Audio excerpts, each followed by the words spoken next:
Daniel's body arrived? Yes, sir. Dr. Ramos is performing the autopsy. Agent Cowley went straight into the forensic lab. Officer Brad followed him with a tense face. After all, it's the third dead body in a row.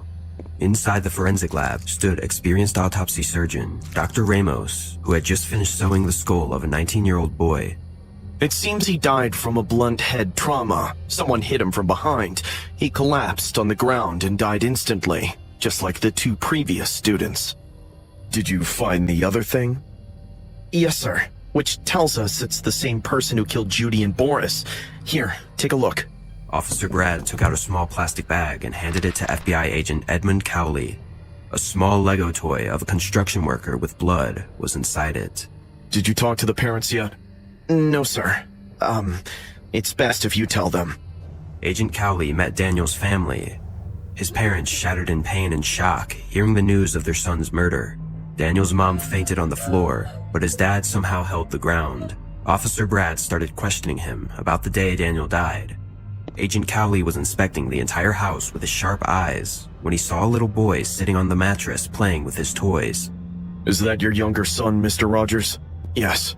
Agent Cowley sat beside Daniel's brother, Jim, and started a conversation with him.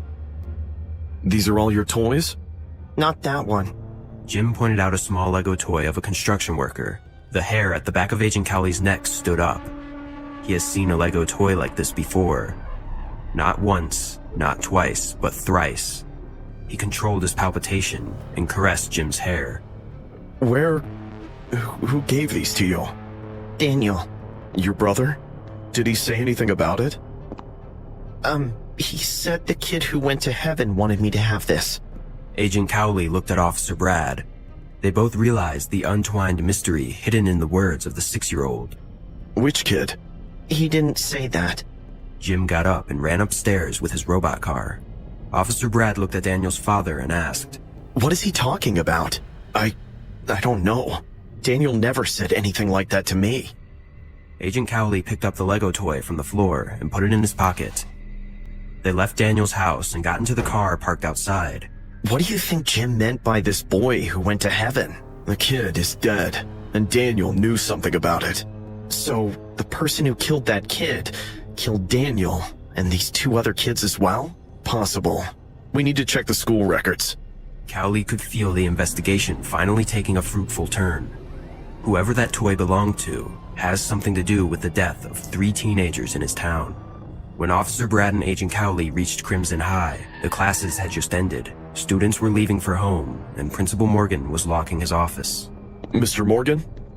Agent, what brings you here? Within the last 3 months, did any of your young students, probably at the age of 4 to 6 years, die under mysterious circumstances? What? No. Why do you ask? Are you sure? Yes, sir. Crimson High never faced dark times like this before. This is the first time we lost students. We used to be a pretty safe neighborhood. Officer Brad and Agent Cowley exchanged a confused look. If that Lego belonged to a dead student, then there must be some record. Suddenly, the school janitor came running to the Principal Morton and said, Sir, she's here again. For God's sake, leave that woman alone. Just escort her outside the school grounds. The janitor walked away with a sorry face. What's happening here? Oh, it's nothing, officer. The cleaning lady used to work in our school after closing hours. She had this little boy named Rory. After he went missing, she's gone completely mad. She visits the school sometimes and stares at the kids creepily. Everyone wants me to throw her out, but I feel bad for her. What did you say? Her kid went missing? Yeah. Brad, do you have this report? If she made a complaint, then of course. Go check. Check it now! Agent Cowley ran outside the school at full speed. He looked around and spotted the janitor escorting a disheveled-looking homeless woman outside the gate. He screamed, Stop! Stop her! The woman turned around and smiled creepily. She waved at Agent Cowley as if she came to say goodbye to him. A speeding truck seemed to arrive from the opposite side, and without hesitation, the woman jumped right in front of it. Damn it! The area got flooded with cops. After all, it was a recent crime scene. When the paramedics cleared the mutilated remains, Agent Cowley stood on the sidewalk. The trails of blood were still on the road. Officer Brad stood beside him with a disappointed face. Sir, she filed a complaint about her missing son.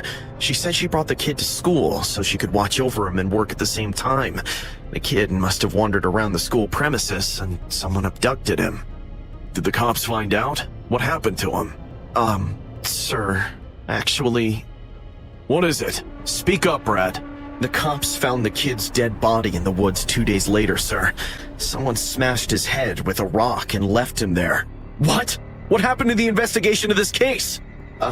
The appointed officer didn't show much interest because Because he was the cleaning lady's son? Not from a family of importance in this town? You're making me sick, Brad. Officer Brad remained silent. He felt highly ashamed learning about the department's negligence over the poor kid's death. Get in the car now! We need to see Principal Morgan. There has to be a link between the death of this cleaning lady's son and those 3 high school teenagers. I have a feeling she's the one who committed these murders. They drove like madmen.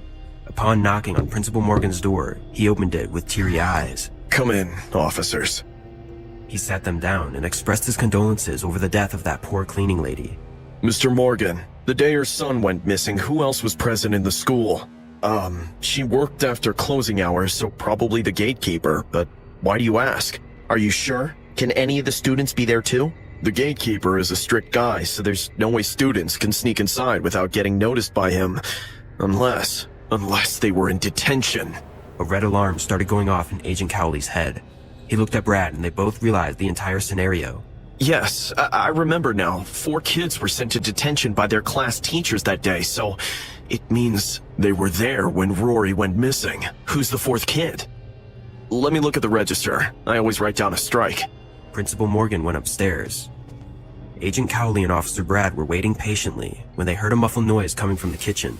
What was that? They took out their pistols and started following the sound. What they saw swept the ground beneath their feet. A boy around the same age as Daniel was tied up and kept on the kitchen floor. His mouth was taped too.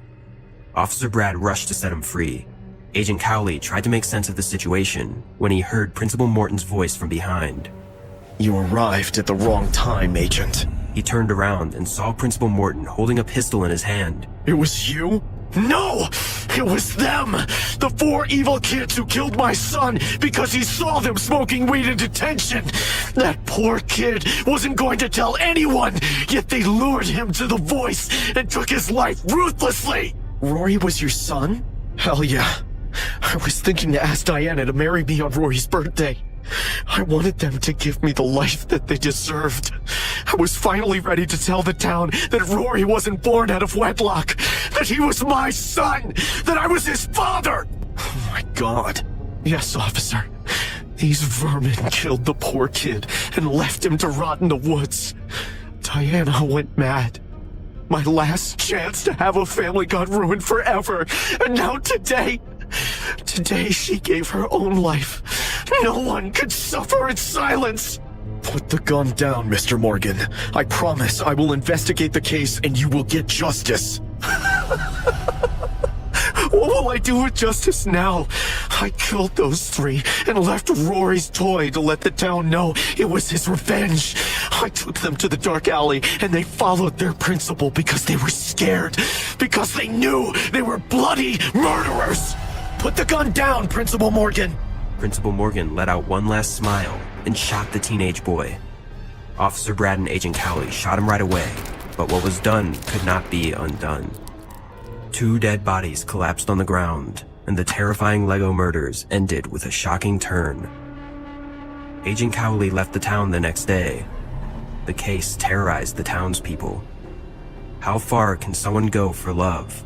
That's the only question that remained in everyone's mind.